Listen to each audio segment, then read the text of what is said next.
y entre otras instituciones. Buenas noches, profesor, le dejamos en el uso de la sala. Muchísimas gracias, doctores. Buenas noches con cada uno de ustedes. Un gusto poder saludarlos. Espero que se encuentren muy bien.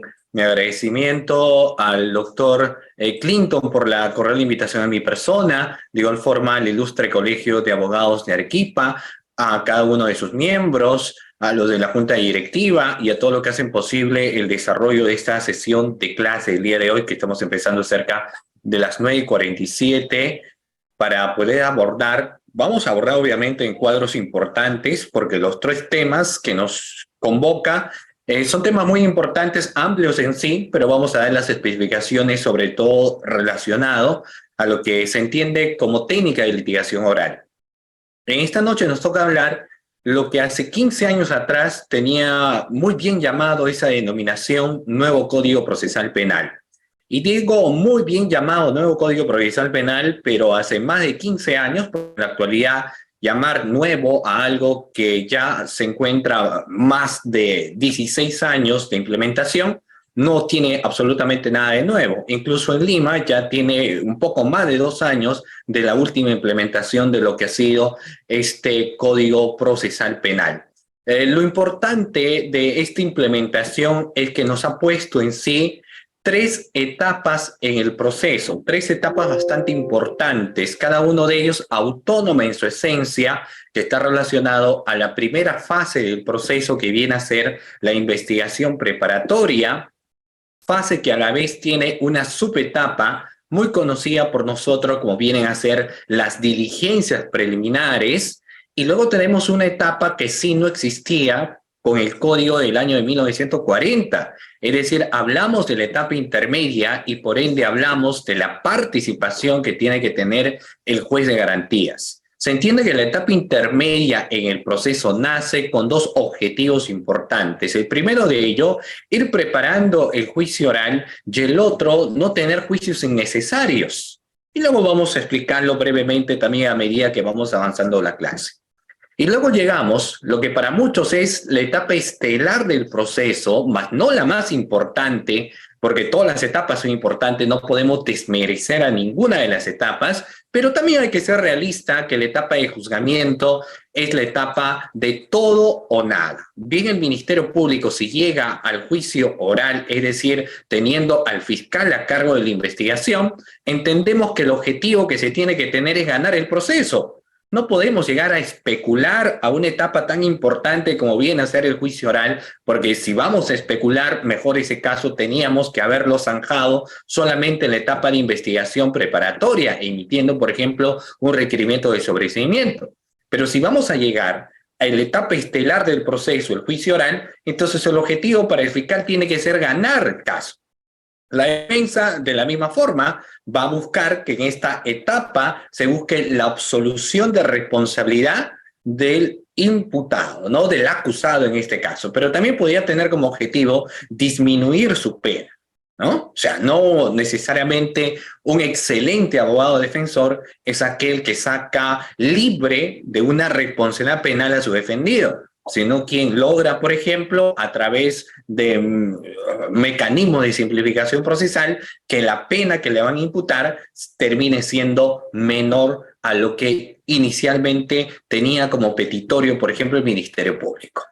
De las 3 etapas, doctores, creemos que la etapa de investigación preparatoria es la etapa más dinámica del proceso, que tienen precisamente esas 2 etapas de diligencia e investigación preparatoria. Pero en esta clase, lo que yo quiero empezar es por la etapa intermedia, para luego ir a la etapa de juzgamiento y dar solamente algunos matices. ¿Por qué hago ello? Primero, por los contextos obviamente relacionados al tiempo que tenemos en exposición, pero sobre todo porque la primera fase del proceso es una fase de investigación, sobre todo las diligencias preliminares, teniendo al fiscal, a la persona que tiene carga de la prueba, carga de probanza, si imputa a alguien una responsabilidad penal, entonces está en la obligación de tener que probar lo que se está imputando. En cambio, la defensa tiene obviamente la presunción de inocencia y durante el proceso, si lo considera necesario, también podría plantear sus elementos de convicción o, si no desea, no presenta absolutamente nada y tampoco existe un problema, pero la fiscalía tiene una obligación. El fiscal emite tres cosas. Emite el fiscal lo que son las disposiciones, que son decisiones por parte del fiscal, formula requerimientos y emite providencias. Después de todo lo que se desarrolla en la fase del proceso, el fiscal, cuando concluye la investigación preparatoria, puede tomar hasta 3 decisiones. La primera decisión, formular un requerimiento de acusación. La segunda decisión, formular un requerimiento de sobreseimiento. Y la tercera decisión que podría optar el fiscal es emitir, por ejemplo, un requerimiento mixto. De todas estas, lo que nosotros vamos a partir es que cualquiera sea el requerimiento que el fiscal decida formular, cualquiera sea el requerimiento, esto va a dar pase a la etapa intermedia. Entonces, lo que vamos a hacer un análisis inicial es sobre la evaluación de la decisión que ha tenido un fiscal. Y para eso les voy a proyectar la siguiente diapositiva, doctores, a continuación. ¿De acuerdo? Muy bien, vamos a hacer proyección de la diapositiva. ¿Ok? Doctores, ¿pueden visualizar la diapositiva? Ustedes a través del chat me pueden decir si profesor visualizamos. ¿Ok? Sí se puede visualizar. Miren, doctores, como ustedes saben, que la etapa intermedia es la etapa que se encuentra entre la investigación preparatoria y la etapa de juicio oral. La etapa intermedia tiene una serie de definiciones. Una primera definición es que viene a ser una etapa para sanear el proceso de investigación. La etapa intermedia es una etapa para sanear el proceso de investigación. Se va a hacer una serie de controles, no solamente a la acusación fiscal, sino que se va a hacer una serie de controles también a requerimiento de sobreseimiento. ¿Qué es la etapa intermedia? Tradicionalmente sabemos que la etapa intermedia se sitúa entre la investigación preparatoria y lo que viene a ser en este caso la juicio oral, ¿no? Entonces lo que vamos a evidenciar es precisamente ello. La etapa intermedia suele situarse entre la primera fase del proceso de investigación preparatoria y lo que viene a ser en este caso la fase de juzgamiento o conocido también en este caso como la fase de juicio oral. Esa etapa tiene una serie de objetivos, los cuales lo vamos a señalar, ¿de acuerdo? Y uno de los primeros objetivos es poder hacer un análisis del resultado que hizo el fiscal al momento de investigar. El fiscal puede tener como resultado de su investigación en primera fase la emisión de un requerimiento acusatorio, pero también tiene que tener, o puede tener, mejor dicho, como resultado de su investigación, un requerimiento de sobreseimiento, o en su defecto puede tener como resultado un requerimiento mixto. Cualquiera sea el requerimiento fiscal, necesariamente tiene que pasar por la etapa intermedia, por el control, porque claro, puede ser que el caso me esté sobreseendo una investigación que en realidad está para formular una acusación, o puede ser que el fiscal me está formulando un requerimiento de acusación y me formula la acusación por acusar. Entonces no podemos hacer ninguno de los dos casos, ¿no? Acusamos si hay que acusar, si que se cumplen obviamente las exigencias procesales, o sobreseemos si hay que sobreseer, porque también en este caso se tiene que dar el cumplimiento de lo que vienen a ser las actividades procesales. Dicho esto, vamos a ver entonces que la función de la etapa intermedia es un espacio importante en el nuevo sistema procesal penal o en el Código Procesal del año 2004, porque de esta manera se va a formular una evaluación. En el caso de la acusación, nos va a permitir primero tener una etapa del juicio oral que sea bastante dinámica, que sea una etapa del juicio oral donde lleguemos sin vicios procesales. Pero también la etapa intermedia es una fase para evitar tener juicios innecesarios. Entonces, ¿qué finalidades tiene el juicio oral? La mayoría de libros, doctores, dice que la etapa intermedia tiene como finalidad ir preparando el juicio oral. Pero a partir de ello, partimos entonces de que siempre una acusación tiene que llegar a juicio oral. Hay doctores, y muy bien fundamentados, dicho sea de paso, abogados litigantes dicen, ¿para qué vamos a hablar de la etapa intermedia? Porque la etapa intermedia debería llamarse en realidad etapa de juicio o paso a juicio oral. Es decir, no importa qué plantee el abogado defensor, pero igual esa acusación con vicios con vicios o irregularidades, igual llega al juicio oral. Entonces, si solo tuviéramos esa finalidad de la etapa intermedia, que es ir preparando el juicio oral, yo creo que caemos en un contexto donde no vemos la otra esencia que tiene la etapa intermedia, que es evitar precisamente tener juicios que sean innecesarios. Juicios en los cuales la acusación no cumple con las exigencias del proceso, ¿no? Entonces, bueno, esa es la primera finalidad, en todo caso, que también hay que tener en cuenta. Ir preparando la etapa del juicio oral. Y la otra finalidad es evitar juicios innecesarios. Si el caso no tenía por qué llegar a juicio oral, tenía que haberse emitido un auto de sobreseimiento en etapa intermedia. No en juicio oral llegar y buscar sanear los vicios procesales, porque el juicio oral tiene otro dinamismo procesal, ¿cierto?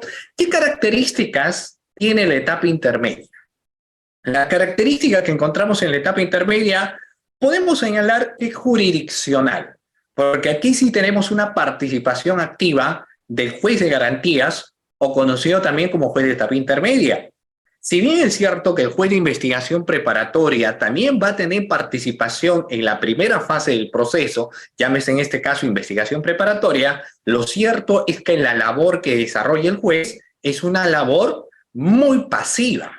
No es una labor activa la que realiza el juez de investigación preparatoria en etapa intermedia, porque el amo y señor del proceso de investigación en primera fase, sobre todo en diligencias preliminares, siempre será el fiscal, porque el fiscal es el titular del ejercicio de la acción penal y tiene carga de probanza. Entonces, el juez, al realizar un papel bastante pasivo, solamente se recurre al juez de garantías cuando, por ejemplo, el abogado defensor quiere plantear una tutela, quiere plantear un control de plazo, quiere plantear una excepción de improcedencia de acción, y el juez tendrá que resolver ante ello. O cuando el fiscal, por ejemplo, considere necesario tener que formular su requerimiento de levantamiento de las comunicaciones, requerimiento de levantamiento de secreto bancario, los desherrajes, las incautaciones, entonces recurre al juez de garantías para que él, previo análisis propiamente de dicho requerimiento, podría declarar un fundado o infundado en su defecto. Entonces realiza siempre el juez una actividad bastante pasiva. Lo que no sucede en etapa intermedia, porque en etapa intermedia el juez tiene que hacer un control, por ende de ahí nace la característica de jurisdiccionalidad. ¿Por qué se señala que la etapa intermedia es funcional? Por lo que anteriormente hemos señalado. Hemos mencionado que, por ejemplo, en el caso de la acusación tiene que pasar una serie de controles en etapa intermedia. Un control formal, un control sustancial, y solo si pasa la acusación tal estos controles, entonces ese caso sí tiene que llegar a juicio oral.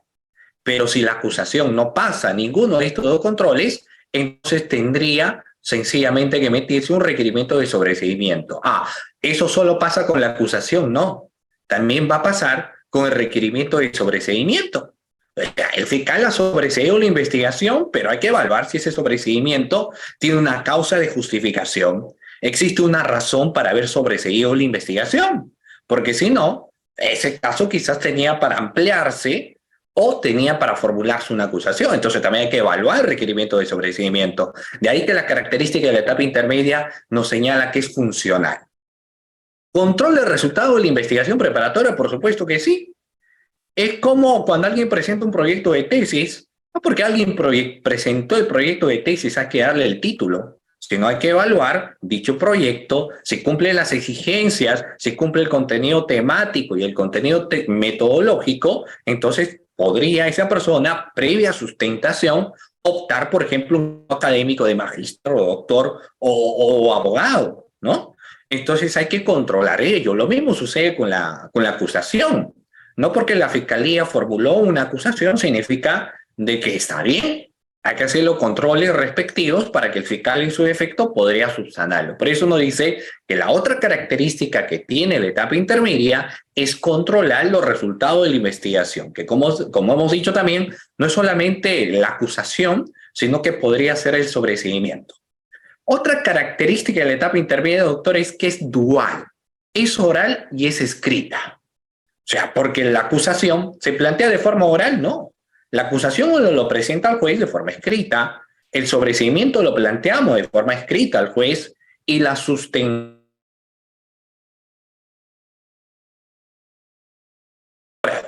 Entonces, doctores, estos vienen a ser las características que tiene la etapa intermedia: jurisdiccional, funcional, controla los resultados de la investigación y su naturaleza será una naturaleza escrita, pero también tendrá una naturaleza dual. ¿De acuerdo? Muy bien, sigamos. Tipos de controles que se hacen en la etapa intermedia. El primer control que vamos a encontrar es el control formal. Es el control quizás más fácil de subsanar en la etapa intermedia, lo que viene a ser el control formal. No existe mucho problema en ese caso, porque desde el ámbito formal, la etapa intermedia pues constituye el conjunto de actos procesales que tienen como fin la corrección o saneamiento formal del requerimiento, no sea de sobreseimiento o acusación. El Código Procesal Penal nos señala que la acusación tiene que cumplir, por ejemplo, con la narración adecuada de los hechos precedentes, hechos concomitantes y hechos posteriores. Pero ¿qué pasaría si el fiscal me presenta una acusación cuya narración de los hechos no cumple el contexto precedente, concomitante y posterior? Entonces lo que el juez de etapa intermedia le va a decir: ¿sabes qué, señor fiscal? Sanéame esa redacción. Si el fiscal me ha señalado en sus cuestiones probatorias pertinencia, conducencia o utilidad, le ha faltado uno, por ejemplo, entonces tendrá que subsanar. Si el fiscal no me ha puesto los nombres completos del imputado, entonces tendrá que subsanar ello. Todas esas categorías forman parte del control formal y que siempre lo vamos a ver a través de lo que exige el Código Procesal Penal respecto al contenido que tiene que tener la acusación. El otro aspecto ya más delicado es el control sustancial, o para muchos llamado el control de fondo de la acusación. De este otro ámbito, la etapa intermedia consiste también en un conjunto de actos procesales en los cuales se discute preliminarmente sobre la condición de fondo del requerimiento fiscal. O sea, acá vamos a ver, por ejemplo, si la acusación fiscal tiene o no tiene una imputación objetiva, si ha existido o no existe una adecuada sustentación de los elementos fácticos del tipo penal. O sea, que el fiscal me está llevando una acusación por el presunto delito de feminicidio, tiene que sustentarme cuáles son los elementos del tipo penal del artículo 108b, es decir, del tipo penal de feminicidio. Si el fiscal me está llevando un caso del artículo 384, que en el Código Penal nos señala el delito de colusión, entonces tendrá que realizar un adecuado análisis de lo que son los elementos del tipo penal del delito de colusión. Hacemos un contexto del fondo de imputación, o sea, de la premisa jurídica. Y luego de ello hay que ver si las pruebas que presente el fiscal, porque no se trata, porque uno puede decir, bueno, voy a presentar pruebas, todas las pruebas que yo considero necesario, tampoco es así, sino que obviamente los contextos probatorios tienen que cumplir las premisas que exige, que es pertinencia, conducencia y utilidad. O sea, necesariamente en la acusación fiscal, si bien es cierto, puede haberme hecho una adecuada imputación jurídica, tiene que ser un reforzamiento con la prueba.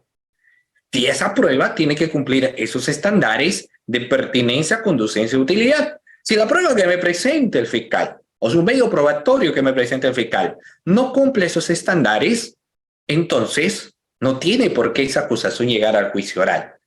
¿Cierto? Entonces, en control sustancial, a diferencia del control formal, que puede haber subsanaciones, en un control sustancial se es más exigente, o se debería ser más exigente. Si el contenido de la acusación no es suficiente, entonces no lo llevamos al juicio oral y se emite un requerimiento de sobreseimiento. Esos suelen ser, doctores, los dos controles típicos que se suele dar en la etapa intermedia. Ahora, yo les voy a invitar a ustedes, cuando hablamos del control formal, existe el control formal de la acusación. Existe una casación bastante interesante que es la casación 1450-2017 Huánuco. Esa casación es extraordinaria porque es la que va a hacer un análisis respecto a lo que viene a ser el control formal que se tiene que realizar a una acusación fiscal.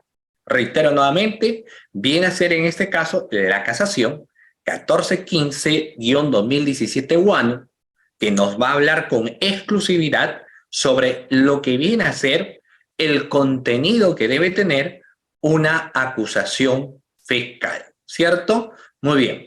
Ahora, por ejemplo, en esa casación se hizo una observación de omisiones patentes en el relato fáctico de los hechos, ¿no? Los hechos que se narran en una acusación tienen que ser debidamente redactadas, deben ser debidamente expuestas también, pero nos situamos en el contexto de redacción. ¿Por qué es importante ello? Porque si alguien redacta una acusación, este se pone en conocimiento de los demás sujetos procesales. Y si en la redacción no hay suficiencia, o sea, no hay un relato fáctico de los hechos, evidentemente el abogado defensor hará las observaciones que corresponden a la acusación. Y no se puede subsanar solamente con la oralidad. O sea, a veces uno dice, bueno, que mi acusación lo formulo pues ahí más o menos nada más y ahora en la etapa intermedia lo voy a sustentar, ¿no? Sino que se entiende que el grado de sustentación que ahora se hará es en base precisamente al contenido que debe tener la acusación escrita, ¿no? La acusación escrita. Muy bien, vamos a correr un poquito más.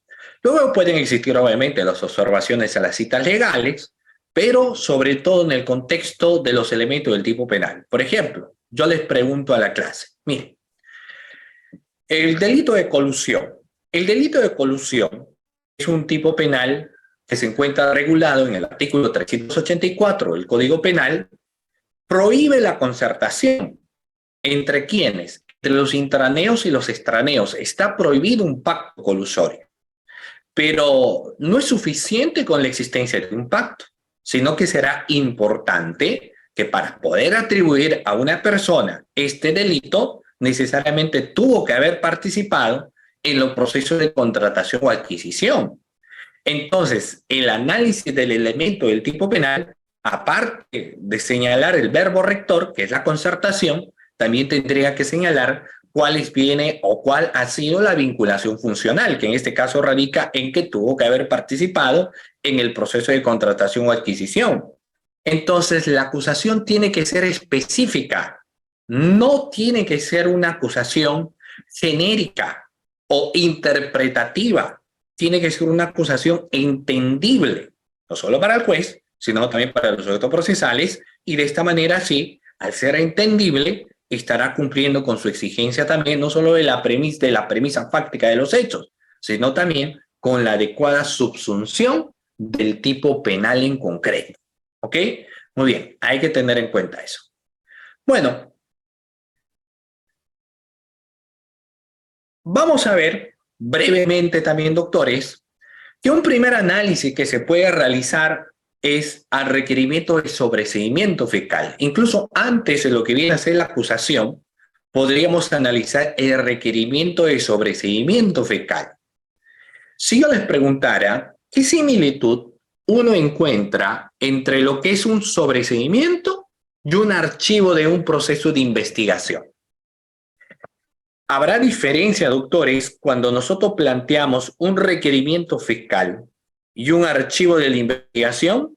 Por supuesto que sí, ¿cierto? Existe naturalmente lo que vienen a ser cuadros diferenciadores entre lo que es un sobreseimiento y un archivo de la investigación, que está situado fundamentalmente en el estadio, ¿no? El archivo se hace una vez que concluyen las diligencias preliminares y el sobreseimiento se formula a través, valga la redundancia, de un requerimiento, pero cuando el caso se encuentra vía formalización de investigación preparatoria. ¿Cuándo procede la formalización?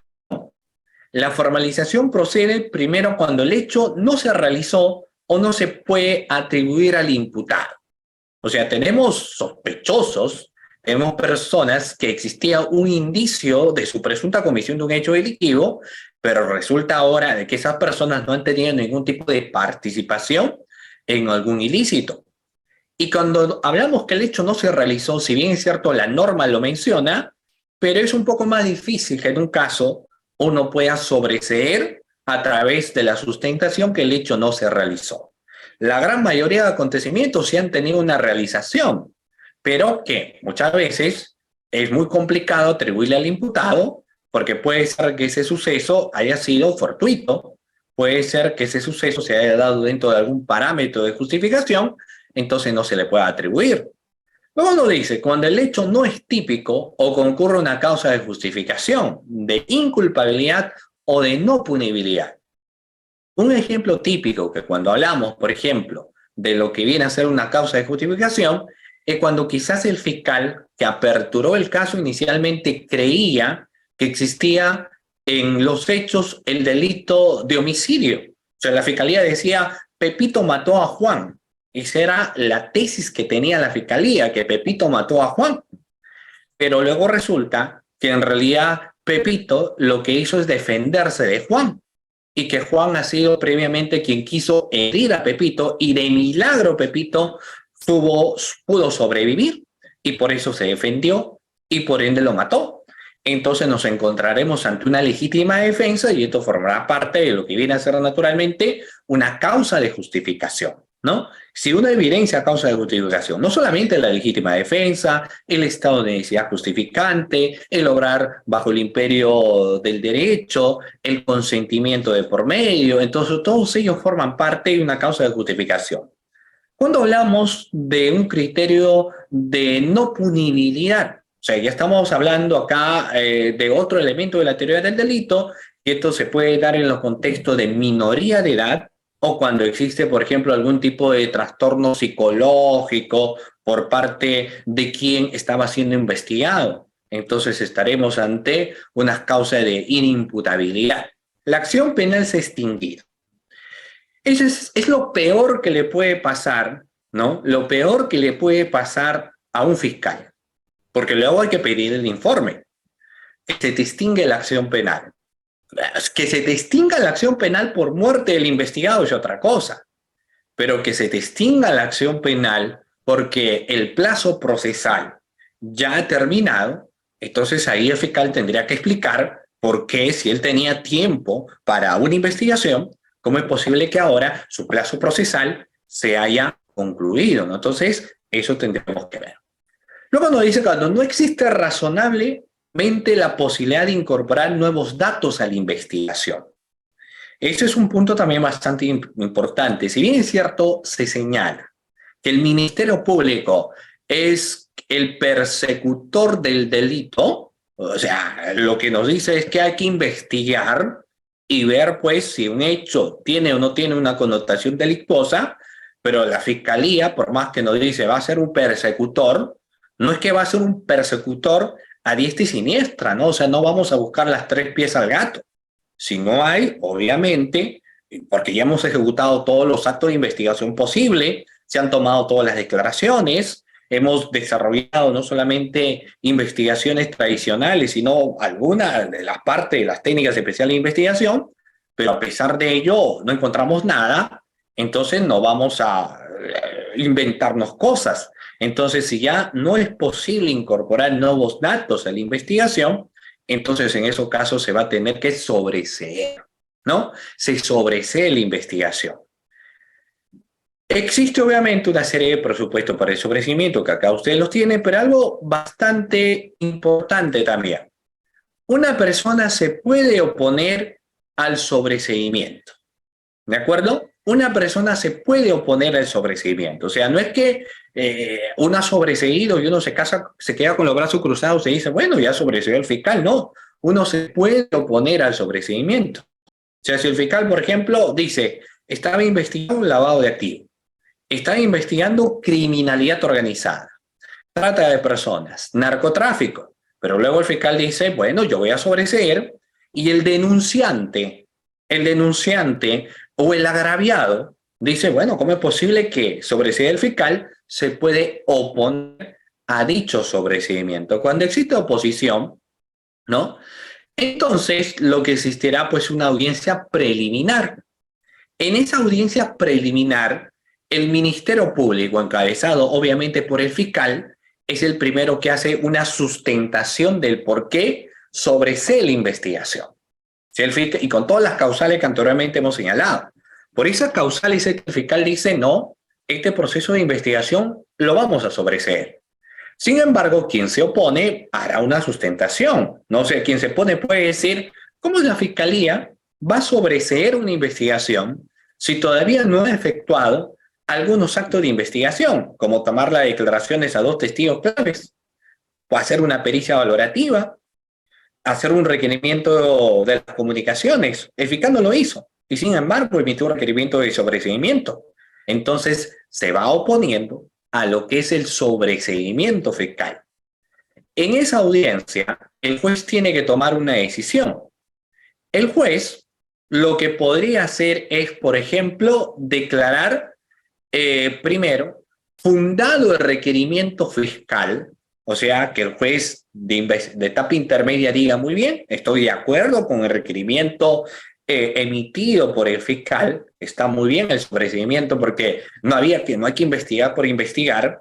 Esa es una primera decisión que podría tener el juez de garantías, pero la otra decisión que el juez de garantías podría tener es decir, me quedan ciertas dudas del por qué se ha sobreseído la investigación. Entonces, pedirá en este caso que el fiscal superior se pronuncie. Emitirá entonces el juez una resolución judicial elevando al fiscal superior el sobreseimiento que emitió el fiscal provincial. En ese sentido, el fiscal superior, en base a las reglas que señala el artículo 346 del Código Procesal Penal, puede tomar dos decisiones. La primera decisión podría ser que el fiscal superior diga, bueno, muy bien, sobreseído, muy bien la labor del fiscal provincial. Esa es la primera decisión que puede tomar. Si esa es la decisión que toma el fiscal, el juez lo que hará, porque ya no puede decir, bueno, yo no estoy de acuerdo con usted, señor fiscal. Lo que tendrá que hacer en este caso es emitir un auto de sobreseimiento, porque ya fue la decisión fiscal que ratificaba el requerimiento de sobreseimiento inicial. La otra decisión que puede tomar el fiscal superior es que el fiscal superior, cuando analice el requerimiento de sobreseimiento, diga, yo no estoy de acuerdo también, o sea, parto un poco de la duda que tiene el juez, entonces puede ordenar que ese mismo fiscal, pero que en la mayoría de los casos ordena que otro fiscal formule una acusación. ¿Por qué no siempre el mismo fiscal?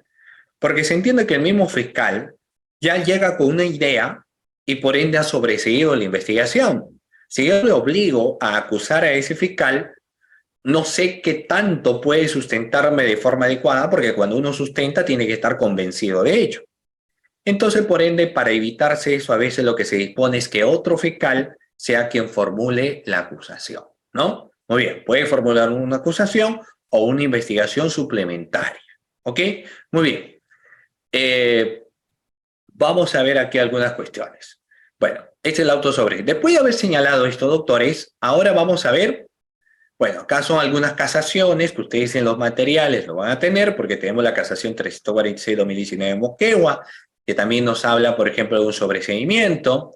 También la casación 1032-2016 Lambayeque, ¿no? En este caso, respecto a que la inasistencia del fiscal superior a la audiencia de apelación de auto de sobreseimiento no puede entenderse como una conformidad tácita al desistimiento de la acción penal, son dos cosas totalmente diferentes, obviamente, entre otras más, ¿ya? Muy bien. Para dar pase, doctores, a lo que viene a ser ahora la acusación.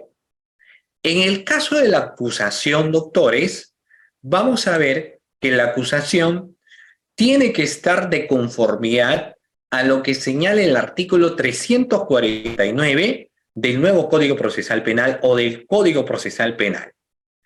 Aquí ustedes pueden observar todo lo que tiene que contener la acusación en base a lo que señala el artículo 349. Obviamente, si la acusación no contiene ello, van a ser observaciones. Decimos rápidamente, obviamente la acusación tiene que tener los datos de identificación del imputado, la relación clara y precisa de los hechos, los elementos de convicción, la participación que se le atribuye al imputado, la relación de las circunstancias, el artículo de la ley penal que tipifique el hecho, el monto de la reparación civil y los medios de prueba que ofrezca para su actuación en la audiencia. Todo esto, absolutamente todo ello, debe tener lo que es la acusación fiscal.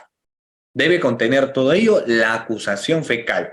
Si no tiene, entonces lo que va a hacer la otra parte es observar a la acusación y esto vendrá a ser una acusación formal, ¿ya? Muy bien. La acusación se corre traslado, primero que se plantee al juez de garantías y el juez de garantías corre traslado a los sujetos procesales para que en el plazo de 10 días puedan realizar las siguientes observaciones que ustedes ven aquí en la diapositiva. ¿Qué podría hacer el abogado defensor cuando corre en traslado una acusación? Primero que nada, deducir las excepciones y otros medios de defensa. Podría solicitar la imposición de una revocación de una medida de coerción. Podría pedir el sobreseimiento, instar la aplicación si fuera el caso de lo que es un criterio de oportunidad, ofrecer las pruebas para el juicio, objetar la reparación civil, plantear cualquier cuestión. Ahora, ¿cuál de todas estas plantea el abogado defensor? Podría plantear cualquiera de estas o todas en sí en simultánea, no existe un límite. El contexto está de que tiene que sustentar cada una de estas cuando evidentemente va presentando en la audiencia correspondiente, ¿no? Ahora, la presentación de estas es por escrito, no es una presentación verbal. Para ir resumiendo y para dar pase al juicio oral. Entonces va a haber una audiencia preliminar de conformidad a la regla del artículo 351, ¿cierto? Vamos a empezar al fiscal, que empezará obviamente la sustentación, ¿no? El fiscal es quien va a exponer su acusación, quien va a sustentar la misma, ¿cierto? Y si existe una adecuada sustentación, se dará pase a lo que es un autoenjuiciamiento, y este autoenjuiciamiento ya va a dar en base a la regla del artículo 353, dará pase a lo que viene a ser la etapa estelar del juicio oral. Obviamente aquí en esta etapa intermedia, como en su momento hemos señalado, va a existir tanto el control formal y el control sustancial. ¿De acuerdo, doctores? Muy bien. Hasta ahí nada más respecto a lo que viene a ser la etapa intermedia. ¿Ok? Ahora voy a presentarles otras diapositivas, doctores, que está relacionado al juicio oral. ¿Ok? Muy bien. Igual también, de paso para ver si están despiertos, les voy a preguntar si pueden visualizar la diapositiva que les estoy presentando en esta ocasión. Como ustedes pueden ver, ahora lo que estamos hablando es del juicio oral. Vamos a hacer mención de lo que es el juicio oral. El juicio oral, doctores, de conformidad a las reglas del Código Procesal Penal, se ciñe en base a 3 principios del juicio oral. ¿Cuáles son los 3 principios del juicio oral? Los 4 principios del juicio oral, que dicho sea de paso no son los únicos. El juicio oral tiene varios principios, dentro de ellos podemos encontrar el principio del debido proceso, por ejemplo, por mencionar, pero obviamente existen otros principios más, y que todo el desarrollo del juicio oral está en base a lo que son las garantías procesales que han sido reconocidas en primer momento por nuestra Constitución política y también por los tratados de derechos internacionales y derechos humanos que han sido aprobados y ratificados por el Perú. Doctores, ¿cuáles vendrán a ser esos principios procesales que rige la etapa del juicio oral? ¿Cuáles creen ustedes, doctores, que vienen a ser esos principios que rige la etapa estelar del proceso, es decir, la que viene a ser, por ejemplo, el juicio oral, ¿no? Muy bien, vamos a ver. Hay que tener en cuenta, doctores. A ver, miren. Esta diapositiva inicial nos va a señalar que el juicio oral, la etapa estelar del proceso, se ciñe en base a lo que vienen a ser 4 principios, las cuales los podemos observar a continuación. El principio de oralidad, el principio de publicidad, el principio de contradicción y el principio de inmediación.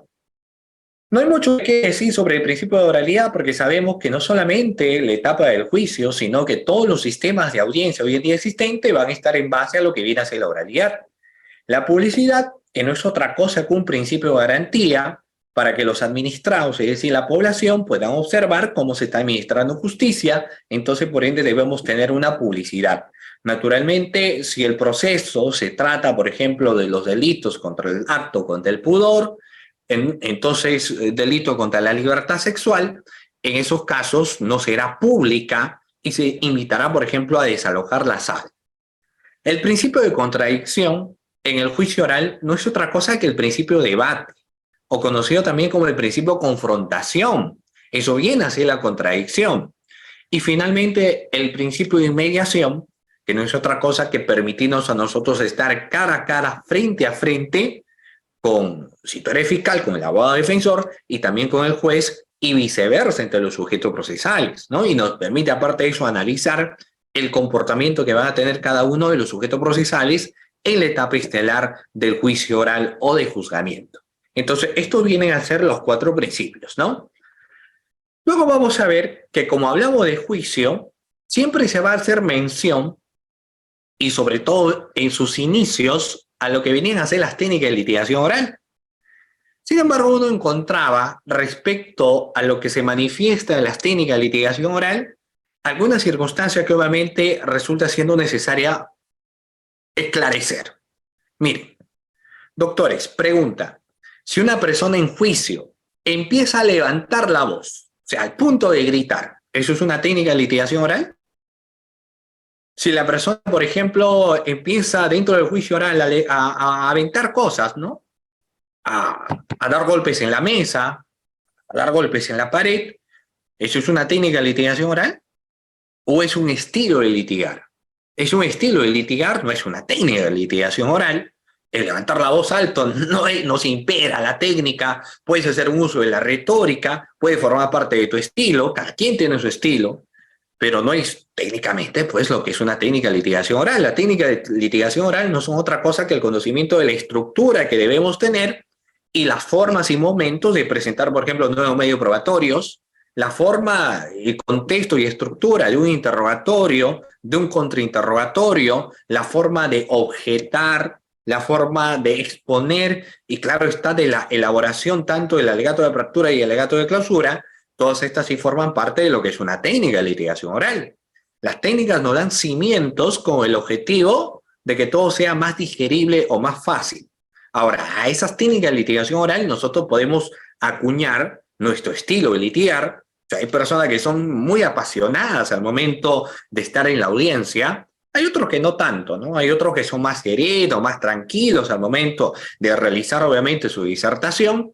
Y hay otros que son súbitamente más tranquilos, ¿no? O sea, no viven la audiencia. O sea, tienes a los que quienes sí viven la audiencia, a quienes lo viven a medias, y a quienes, pues, no viven mucho, pero de una u otra forma eso parte de la personalidad que cada uno tiene. No es que todos tienen que gritar en el juicio.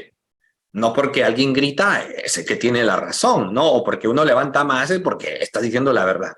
Entonces, la técnica de litigación oral son las estructuras que uno tiene que conocer con el objetivo de convencer al juez. ¿Dónde se aplica?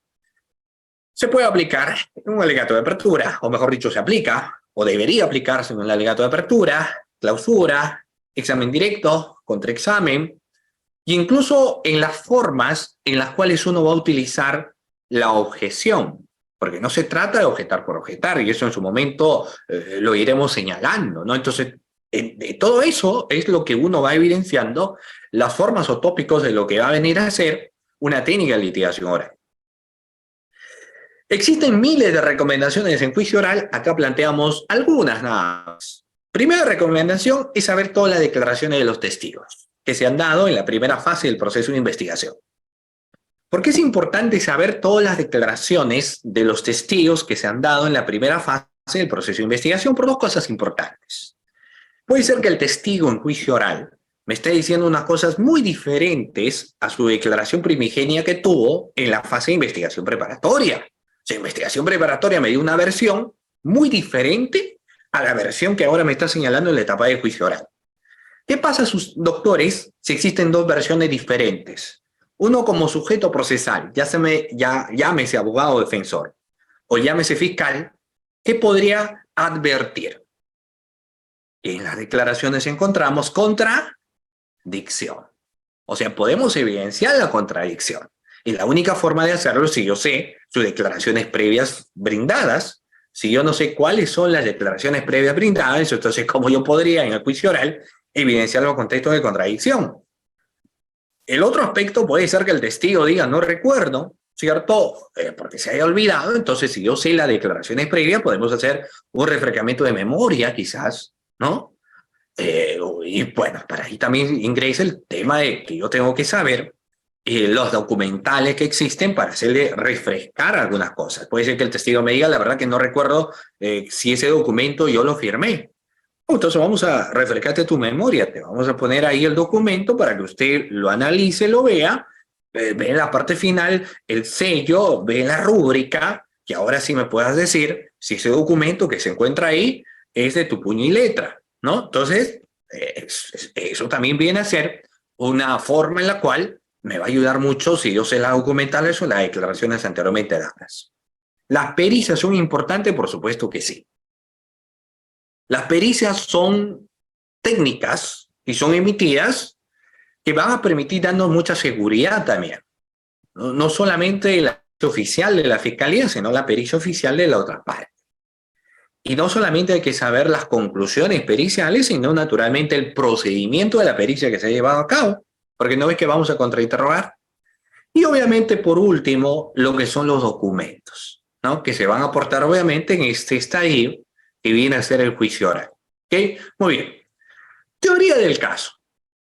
No vamos a profundizar mucho respecto al contexto de teoría del caso, sino que lo que vamos a señalar es que la teoría del caso tiene que cumplir o debe cumplir lo que son estas características, doctores, que son consideradas también como características de la teoría del caso.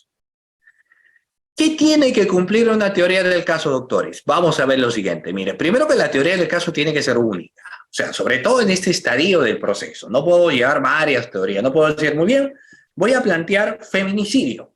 Pero si no es feminicidio, entonces será homicidio calificado. O si no es homicidio calificado, parricidio. Ya por último, homicidio simple. O sea, yo no puedo variar, de hecho. Tampoco puedo estar cambiando de versión. Se entiende que mi teoría del caso tiene que ser única. Y lo ideal es que no sufra mutaciones, porque si sufren mutaciones en el juicio oral, entonces no va a ser muy creíble lo que viene a ser mi teoría del caso, que sufra mutaciones o cambios en la investigación preparatoria, que eso es normal que pueda ser. El fiscal empieza la investigación imputando a una persona un delito de sicariato y luego se da cuenta de que en realidad sicariato no es, sino que se trata de un homicidio calificado en la modalidad de lucro. Entonces, en investigación preparatoria sí puede existir mutaciones, pero en juicio oral no debería existir mutaciones. Y si existe, ya no se va generando mucha credibilidad en lo que se está planteando. ¿Ok? Simple. ¿Por qué tiene que ser simple? Fácil de entender. En el juicio oral no estamos ante la exposición de un artículo académico donde podemos utilizar terminologías técnicas. En la medida de lo posible, tiene que ser sencillo de entendimiento del juez y también de los demás sujetos procesales, ¿no? O sea, la sencillez facilita mucho. Credibilidad. Bueno, pregunta, ¿qué convence más al juez? ¿El hablar bonito, es decir, utilizar de forma adecuada la retórica o presentarle los medios probatorios? Con el cumplimiento, obviamente, de los estándares que existe dentro de la prueba. O sea, ¿qué es lo que el juez puede decir, no? Bueno, como tú hablas bonito, como tú hablas simpático, como tú utilizas una retórica extraordinaria, manejas la oratoria, tú dices la verdad. No. Tú puedes hablar muy bien, expresarte de forma adecuada, ¿cierto? Utilizar los términos jurídicos de forma buena, puedes ser muy apasionado, pero eso no significa que sea creíble lo que tú me estás diciendo. El Padrino decía en la película, quiero pruebas. Y esas pruebas se ven en el juicio oral, sobre todo para el caso de la fiscalía. O sea, que el fiscal, en este caso, en el juicio oral, tiene que presentar la prueba. Que tú me dices, me has sustentado, me has narrado de forma espléndida el presunto delito de feminicidio. ¿Y cuáles son las pruebas que lo acrediten? Quiero ver las pruebas. Si no hay pruebas, todo quedó en una mera retórica. Muy bien, has expuesto muy bien la existencia teórica, jurídica de lo que es una organización criminal dentro de los aparatos de poder, pero necesitamos saber la prueba. ¿Tienes pruebas? No tengo pruebas. Es como en la vida misma, ¿cierto? La persona llega tarde del trabajo.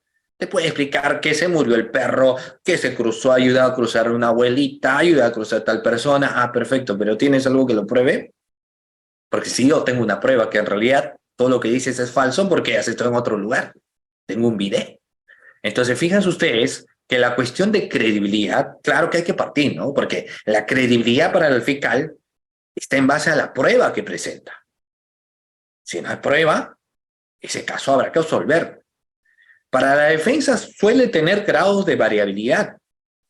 Si la defensa, cuando vamos a ver credibilidad en cuestiones probatorias, cuando hace una sustentación de prueba, es decir, la fiscalía le imputa, por ejemplo, un delito de robo, un delito de hurto, un delito de violación, y el abogado defensor va a probar que en la fecha y hora donde se dieron los supuestos hechos delictivos, su patrocinado estaba en Jamaica. Entonces va a probar que estaba en otro lugar, presentará prueba.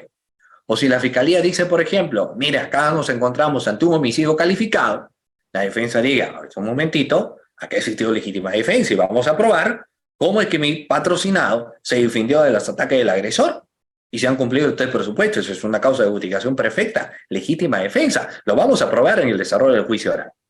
Eso puede ser, pero también la fiscalía podría debatir y decir, bueno, la fiscalía presenta elementos de convicción, pero estos no son suficientes. La narración de sus hechos no son exactas, ¿no? Y la última, buscar sembrar dudas razonables, ¿no? Porque sabemos que en caso de duda, indubio por reo, la duda siempre favorece al reo. Y todo ello, la unicidad, la simplicidad y la credibilidad deberían ser autosuficientes como para poder lograr un resultado favorable, ¿no? Un resultado positivo. Sigamos, el desarrollo del juicio oral. Alegato de apertura. El alegato de apertura. Doctores, dentro del alegato de apertura, ¿qué podríamos señalar? El alegato de apertura, hay una frase, ¿no? Una frase que ustedes seguramente lo han escuchado. La primera impresión es importante. ¿Qué opinan? La primera impresión es importante, sí. No es la determinante, pero sí es importante. El alegato de apertura es nuestra carta de presentación. El juez muchas veces no nos conoce, no sabe quiénes somos, o si sabe, no es una garantía de que este caso lo domines. Entonces, el alegato de apertura es el momento inicial de la presentación de nuestra teoría del caso. Si es un juez que no nos conoce, entonces es el primer momento que a través de nuestro alegato de apertura nos va a conocer, ¿cierto? El alegato de apertura, entonces, es el momento de la presentación de mi teoría del caso. Es la primera observación que absorbe el juez. Por eso tiene que haber una serie de recomendaciones también. Primero, no argumentar, porque eso podría ser causal de una objeción. El alegato de apertura jamás es argumentativo, es de presentación. El alegato de apertura es una presentación de nuestra teoría del caso, ¿cierto? Y hay que hacer una presentación en base a lo que nosotros realmente podemos demostrar en el juicio oral. Yo no podría decir, señor juez, le voy a demostrar el perjuicio patrimonial en el desarrollo del juicio oral si yo no tengo una pericia contable. O señor juez, a través de determinados testigos le voy a demostrar que fulano de tal en realidad estuvo en tal sitio. Y yo no tengo testigos presenciales. Entonces, solo tengo que señalar aquello que realmente tengo en mi teoría del caso. Así sea poca, pero tengo que decir, porque si invento cosas, peco en ser una persona que está diciendo cosas que no la va a demostrar en el juicio oral. Y va a generar incredulidad, obviamente. No emitir opinión personales, no se debe personalizar el conflicto, y luego nos dice que hay que hacer la ayuda de materiales audiovisuales. Muchos libros dicen que la brevedad es el manjar de los jueces. Ustedes han escuchado, yo he leído hace unos par de meses un texto escrito donde decía, por ejemplo, el alegato de apertura debe ser breve. ¿Qué opinan ustedes? ¿El alegato de apertura debe ser breve? O mejor dicho, ¿el alegato de apertura puede ser breve? Ya no hablemos de veras, ¿no? Digamos, porque puede ser breve, depende. ¿Depende de qué? No es lo mismo que en el juicio oral uno lleve un caso de un hurto donde hay un solo imputado y un solo agraviado, un caso de robo, un caso de tocamientos indebidos, un solo imputado, y un adolescente, por ejemplo. Entonces ahí sí hay que ser breve, ¿cierto? No hay mucho que darle vuelta, pero si el caso se complica si yo llevo crimen organizado, lavado de activos, trata de personas, microcomercialización de drogas, proveniente de una organización criminal y que lava dinero con ello, digamos, soy fiscal supraprovincial, entonces no te pueden exigir brevedad, pues. ¿Cómo te pueden exigir brevedad si tu tiempo para sustentar, para empezar, vienen a ser un promedio de 40 personas que estás acusando? Entonces, ahí existe esa brevedad que los textos señalan. Ahí tendría que existir el imperio de la razonabilidad. Y la recomendación que nos dan es, pero no te compliques, porque el juez es el director del proceso. Al ser el director del proceso, si te da un tiempo, entonces, bueno, a ayuda de materiales audiovisuales. Los materiales audiovisuales nos permiten hacer una especie de un resumen. Cuanto más complejo sea el caso, mejor tendría que ser la ayuda de los materiales audiovisuales. Bueno, doctor, esas son algunas recomendaciones en el alegato de apertura. La estructura. Esta es una estructura inicial. Naturalmente existen varias cuestiones tipológicas de estructura, pero podemos señalar una de ellas. El alegato de apertura empieza con una introducción. En este caso viene a ser la frase de impacto. Presentación de los hechos, presentación de la fundamentación jurídica y presentación de los medios probatorios. O sea, que estos hechos ya se subsumen en tal delito y lo vamos a demostrar en el desarrollo del juicio oral a través de esto, lo aquello, lo otro. La conclusión, que no técnicamente viene a ser la pretensión de punibilidad, sino que la conclusión es el remate que uno va a utilizar. ¿Cómo cerramos nuestra elocución? Por esto y mucho más, señor juez, durante el desarrollo del juicio oral vamos a demostrar que mi defendido no estuvo presente en fecha tal. Cerramos, ¿no? O cierras así como empezaste con una frase, puedes cerrar con un pensamiento, o puedes cerrar con ese remate que te digo, ¿no? El de demostrar en el juicio oral, y que, consciente de su buen criterio como juez, usted optará la decisión de que en este caso estamos ante una acusación que no tiene una argumentación sólida, la cual se va a advertir durante el desarrollo del juicio oral. Y terminas. O sea, eso es el remate que hacemos a lo que es nuestro alegato de apertura. ¿Por qué no hacer la pretensión de penalidad? Puedes hacerlo como algunos lo hacen, pero se entiende que en el alegato de clausura, después de haber desarrollado todo el cuadro argumentativo de promedio, recién llega el momento donde nosotros tengamos que realizar lo que viene a ser en este caso el petitorio de punibilidad. ¿Ya? Eso es una estructura inicial de lo que es el alegato de apertura. Avancemos un poco más. Solicitud de nuevos medios de prueba. Dos momentos, ¿cuáles vienen a ser? Los dos momentos en los cuales se puede solicitar prueba, uno de ellos con posterioridad a la audiencia de control de la acusación, y la otra cuando requiere, doctores, una especial motivación. En cualquiera de las dos se puede realizar o formular planteamiento de nuevo medio probatorio. ¿Ya? Lo que resuelve el juez no es recurrible. O sea, si el juez dice fundado o infundado, ya no hay forma de recurrir. Ya es una decisión sacramentada. ¿De acuerdo?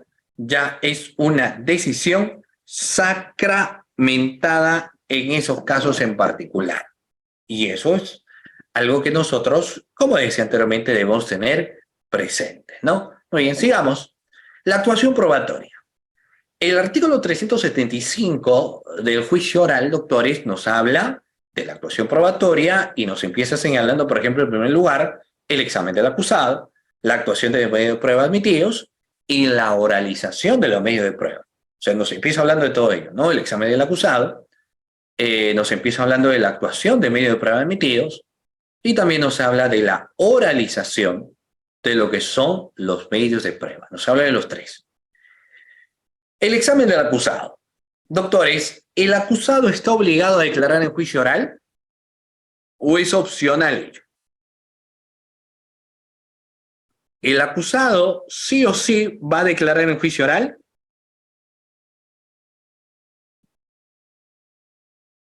No.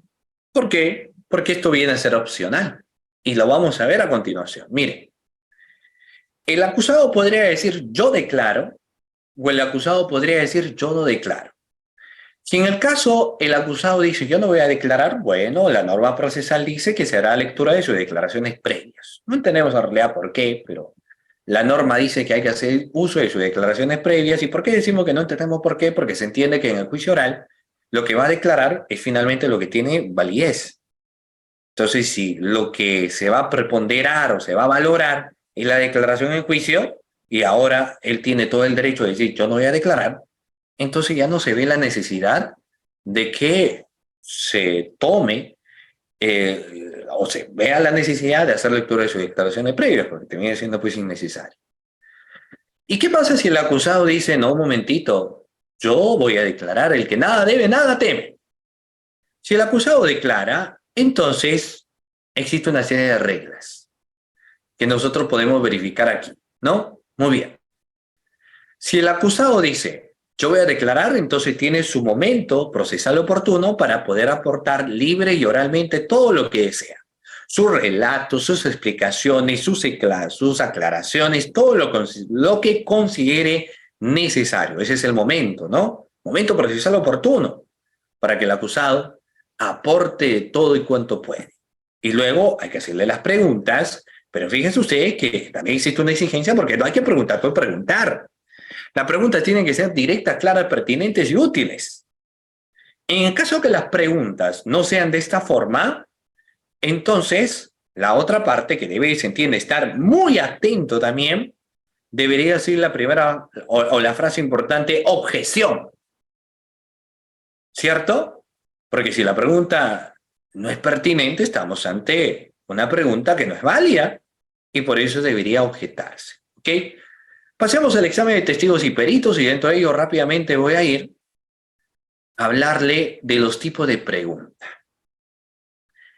Dentro de los tipos de preguntas, doctores, podemos encontrar las preguntas introductorias, la pregunta de legitimación, pero lo que me interesa es a mí, luego la pregunta de transición, un poco rescatar lo que son las preguntas abiertas.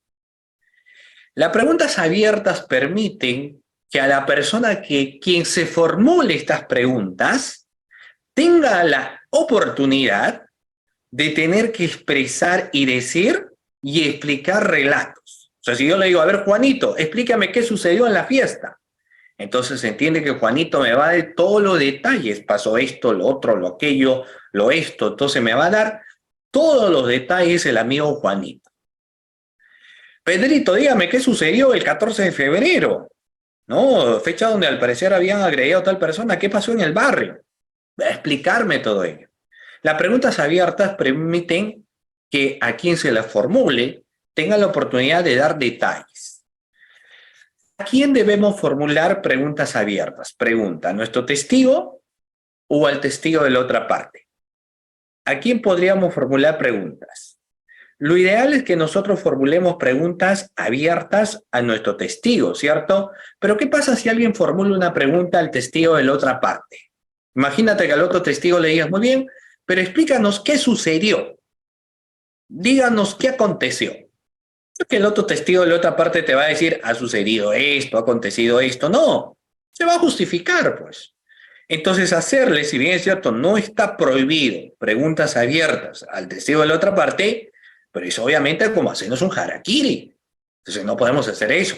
Tendré que hacerle otro tipo de preguntas. ¿Qué preguntas? Las siguientes, preguntas cerradas.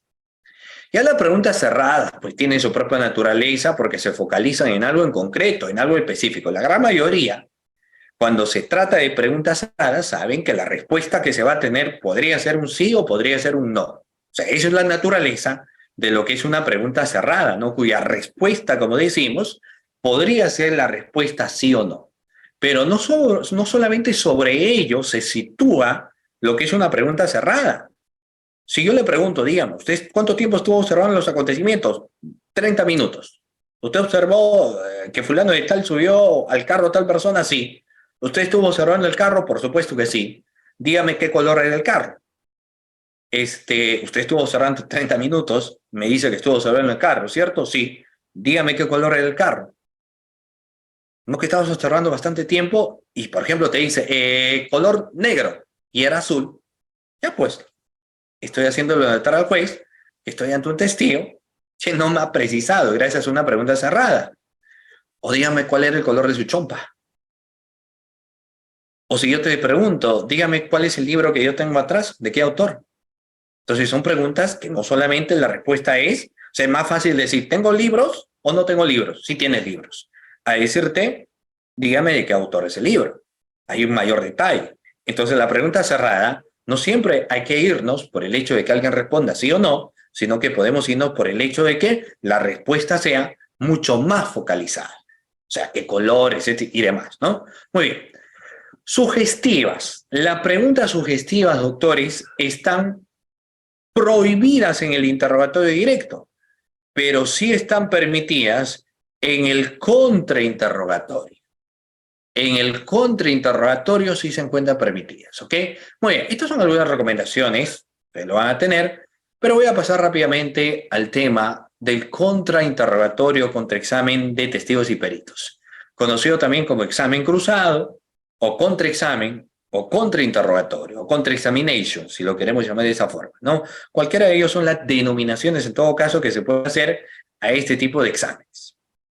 Vamos a ver aquí algunas cuestiones. Miren, vamos a ver. Me voy a ir de frente con los objetivos del contrainterrogatorio. El contrainterrogatorio tiene dos objetivos, doctores. El primero de ellos, atacar la credibilidad personal del testigo del perito.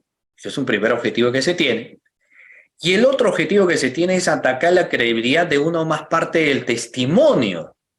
Dos cosas totalmente diferentes. Uno es atacar la persona del testigo del perito y la otra muy diferente, atacar la credibilidad de una o más parte de su testimonio. Partamos de atacar la credibilidad personal del testigo. Si vamos a buscar atacar la credibilidad personal del testigo, hay que empezar hablando si él tiene algún tipo de interés o no dentro del proceso. Esa es una regla clave. ¿Qué tipo de interés tiene? ¿Tiene amistad? ¿Tiene enemistad? ¿Es su amigo? ¿Ha recibido algo? ¿Es su primo? ¿Es su familiar? O sea, todos esos contextos resultarán siendo bastante importantes para poder mencionar, por ejemplo, si tiene o no tiene algún tipo de interés dentro del desarrollo del proceso. O sea, eso no hay que decir, eso es vital. Es por ende que a veces cuando hay que explicarle a nuestro testigo, a nuestro perito, que en fase de acreditación es muy posible que le hagan esas preguntas. O sea, no es que todas las preguntas iniciales son dirigidas netamente para que explique los sucesos, sino que puede darse el caso de que la pregunta inicial sea en base pues a algunos antecedentes que tenga esta persona. Entonces tendría que explicarnos y contarnos la verdad.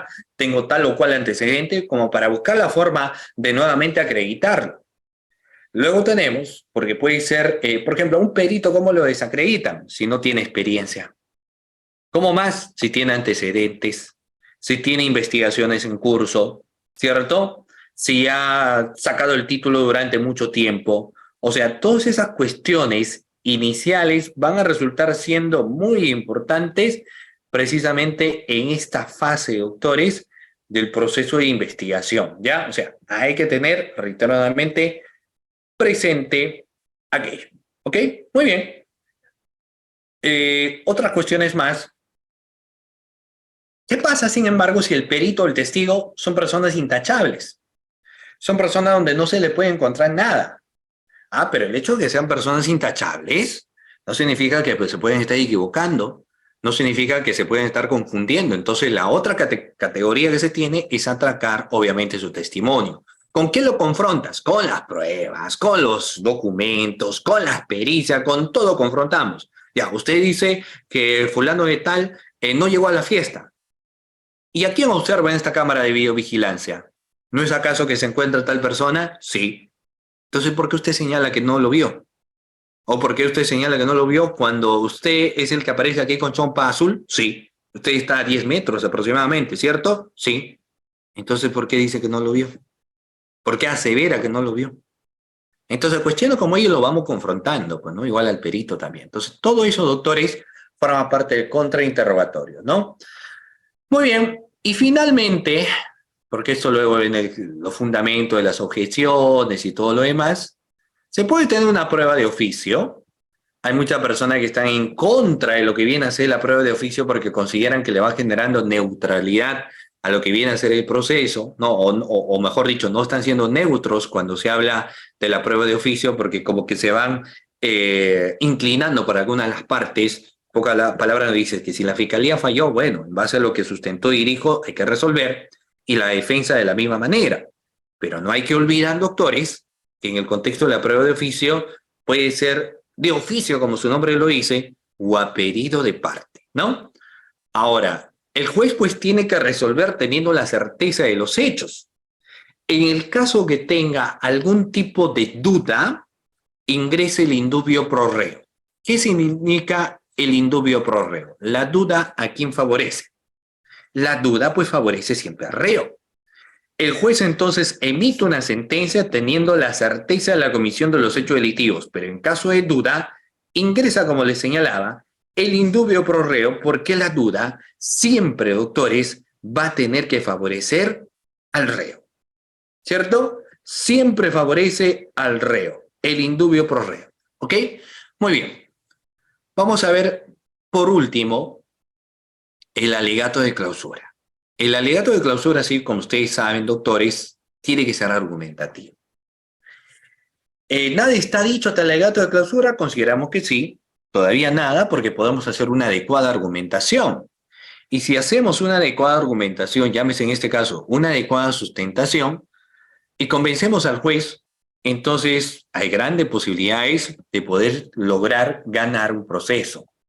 Yo sé que hay personas que piensan que no, porque como que el juez ya en ese estadio va llegando con una idea, ¿no? Ya sea de culpabilidad o de inocencia, pero fíjense que no siempre es así, porque puede ser que el juez todavía vaya teniendo pues algunas dudas, entonces en base a esas dudas se tendrá que realizar las aseveraciones o los puntos de vista en controversia, ¿ya? Muy bien. El alegato de clausura, entonces, hay que empezar, para empezar, con una pequeña narración de los acontecimientos. Hay que hablar de los medios de prueba que se han admitido en ese estadio procesal. Hay que ver qué es lo que se ha probado en el desarrollo del juicio oral. Por ende, es que aquí lo típico es hablar la palabra se ha probado, se ha demostrado, etcétera, ¿no? Lo complicado es que a veces no te da mucho tiempo para el alegato de clausura y creo que ahí sí hay que hacer un cambio. Porque el alegato de clausura, como tiene que existir una sustentación adecuada, si te dan poco tiempo, en un minuto no vas a sustentar la libertad de una persona. Entonces se entiende que debería haber un mayor tiempo, ¿no? Un mayor tiempo para el alegato de clausura. Pero bueno, hay que llegar también muy bien preparados a lo que es el alegato de clausura. Ok, doctores, muy bien. De esta manera llegamos a la parte final de esta sesión de clase del día de hoy, siendo exactamente ya las 11 de la noche, agradeciendo en primer lugar al Ilustre Colegio de Abogados de Arequipa, al doctor Clinton, a su junta directiva, a todos ustedes, doctores, que nos han estado acompañando hasta estas altas horas de la noche. Las felicitaciones también a cada uno de ustedes y Dios mediante, pues espero verlos en una próxima oportunidad. Muchísimas gracias, estimado doctor Sergio Emerson. Agradecemos desde el Colegio de Abogados de Arequipa la predisposición que tiene siempre con la academia. Viene dictando, creo que la clase desde las 6 de la tarde en diversas instituciones, propiamente por la especialidad que tiene y ha dado el día de hoy una deferencia con la institución que se agradece, doctor, y se valora porque estamos desde las 9 y tanto, 9:30, 9:40 que iniciamos. Son 11 de la noche y tenemos 106 participantes. Eso conlleva que muchas veces no es el tema, sino es el expositor quien logra transmitir de manera adecuada y correcta vuestros conocimientos. Profesor, muchísimas gracias. Estimados participantes, seguramente están agradecidos de igual manera con el docente. Solicito, estimado profesor, en su persona unas últimas palabras para podernos despedir y a ver... al final, estimados participantes, no les voy a pedir activar la cámara, dado el tiempo, seguramente algunos ya no están en un lugar adecuado, pero sí les voy a solicitar activar sus audios y le brindemos un fuerte aplauso al doctor, no por la clase del día de hoy, sino por el compromiso y la dedicación que tiene con la academia a nivel nacional. Son pocos los docentes que se quedan dictando hasta estas horas de la noche. Profesor, sus últimas palabras. Bueno, muchísimas gracias. No quiero dejar pasar hoy una pregunta interesante que acá me señalan y es respecto al sobreseimiento de oficio, ¿no? Y hace pocos días hemos visto las cuestiones del sobreseimiento de oficio. Eso es bastante debatible, eso es bastante discutible. O sea, no hay que generar... las autonomías procesales se tienen que respetar. A nivel de un proceso de investigación, tendría que ser un punto en la cual, por ejemplo, te plantee una tutela de derecho en investigación preparatoria y donde el juez se da cuenta de que aquí el caso, pues, en realidad está para que pueda existir un sobreseimiento y podría señalarlo dentro del proceso. O cuando uno requiere una prórroga de investigación preparatoria, entonces diga, pero ¿para qué vas a pedir una prórroga? Y acá con lo que yo analizo, entonces hay que sobreseer. Pero lo que yo sí voy a partir señalando es que uno tiene que ser muy cuidadoso en los sobreseimientos de oficio. Finalmente, quien esté empapado con el tema, no es lo mismo que tú te entreguen en ese momento un contexto a que tú vayas dirigiendo todo el proceso. Distinto es la prueba de oficio. Entonces, en un contexto de un sobreseimiento hay que analizar las pautas, los puntos, porque si bien es cierto hay un sobreseimiento de oficio, esto puede estar sujeto a una apelación y a otros aspectos más. Habría que analizar cada caso en concreto, ¿no?